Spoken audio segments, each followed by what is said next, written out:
Avatar: The Last Airbender. Released. All episodes released February 22nd, 2024. Released on Netflix. Metacritic score, 56. IMDb rating, 7.4. Rotten Tomatoes, 60. Welcome to Real Reviews. Like always, I am Lee, your host. So I don't think this show ever had a shot at being widely accepted. There is too much nostalgia for the original. As a person who has existed on TikTok, most I have heard about is people not liking this show. Now, when we bring direct comparison to the original show, we get the surface-level changes like color palette, which in this show is much darker than the original, which bleeds over into the tone. Then we have the obvious age rating difference. The original was made for children, and this one really isn't. It is set up for at least teenagers. Okay, so Sokka's sexism is being removed. How was it? Did it matter in the first place? What are my thoughts? 1. For something that happened so early on in the first season of the original, I never thought it was significant or important to Sokka. I think how they handled it, him admiring the warriors because he is aware that he wasn't really a warrior except in name, was a good spin. His journey with that ends up being short and only about admitting that he too needs help and to learn.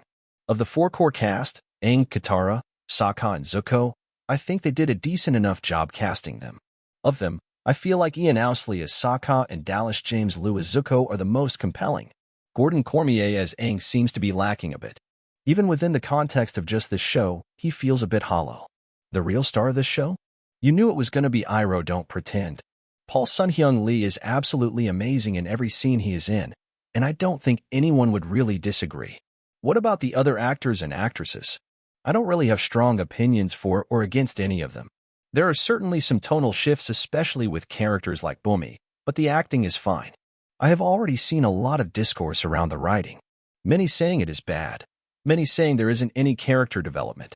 Neither of those are true. The people making these claims don't understand what makes bad writing and what no character development is.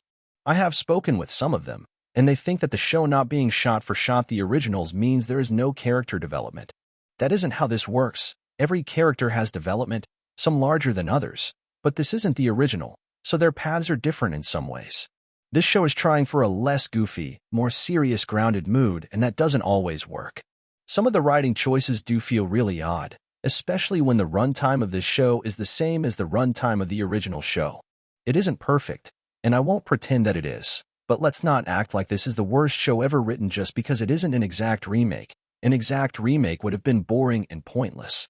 The costumes you're either going to love or hate, and that is simply because they tried to make them as close to exact replicas of the ones from the animated series. If you want that, you will be happy. If you don't want that, you will be mad. I liked it. Some of them do look odd, especially the wig for you. The fight scenes were one of the highlights for me. Many are near exactly what was seen in the animated series, and plenty of them are done amazingly. Where do I fall in the land of reviews? Probably a bit closer to the IMDb rating. I think this show is a solid 7. It isn't perfect, but the acting, story, costumes, and fight scenes are all done well. Netflix seems to have a knack at taking already popular stories and making them live action. I don't personally think that takes a lot, but it is working for them. So I would recommend this show as long as you don't expect a shot-for-shot remake with the exact same tone.